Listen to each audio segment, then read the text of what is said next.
India versus New Zealand আজ match রয়েছে 2টা 30 মিনিটে। কে করবে টপ, নিউজিল্যান্ড নাকি ইন্ডিয়া? অন্যদিকে সাউথ আফ্রিকা এবং অস্ট্রেলিয়া তারা রয়েছে কোয়ালিফাই করেছে, টপে রয়েছে সাউথ আফ্রিকা।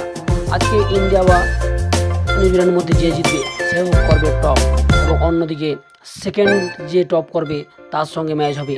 আর আজকের ম্যাচে যে সেকেন্ড টপার হবে সে খেলবে বি গ্রুপের টপের সঙ্গে।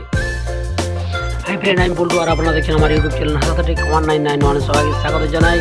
আমার চ্যানেল নতুন হলে চ্যানেলটিকে সাবস্ক্রাইব করে পাশে থাকা বেল আইকনটি বাজিয়ে দিন। আজকে আলোচনা করবো ইন্ডিয়া এবং নিউজিল্যান্ডের মধ্যে যে ম্যাচটি রয়েছে।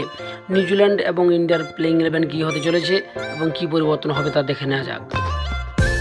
গোপন সূত্রে যেটা খবর রয়েছে, রোহিত শর্মা আজকে রেস্টে থাকবেন এবং রোহিত শর্মার পরিবর্তে কে ওপেনিং করবে তা নিয়ে দ্বিধা রয়েছে।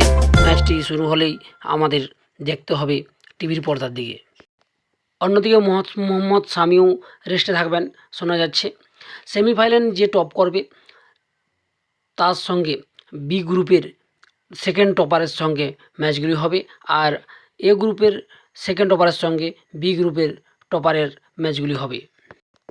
ইন্ডিয়া এমন সিস্টেম করে দিয়েছে যে সেমিফাইনাল খেলার জন্য সাউথ আফ্রিকা এবং অস্ট্রেলিয়াকে দুবাই গিয়ে পৌঁছতে হয়েছে।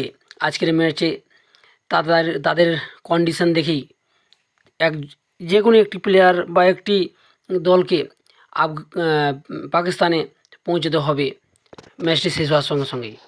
ইন্ডিয়ার প্লেইং 11 বলতে সেম থাকছে, শুধু রোহিত শর্মা আর মোহাম্মদ শামি চেঞ্জ হতে পারে। অন্যদিকে নিউজিল্যান্ডের পুরো টিমেই থাকছে, পরিবর্তনের কোনো সম্ভাবনা নেই। তবে আপনাদের পছন্দের প্লেয়ারকে তা কমেন্ট করতে জানাতে ভুলবেন না। আর আজকে সেমিফাইনাল ওঠার জন্য যে ম্যাচটি আজকে হচ্ছে কে টপ হবে তা কমেন্টে জানান। আর আপনার পছন্দের প্লেয়ারকে কমেন্ট করতে ভুলবেন না।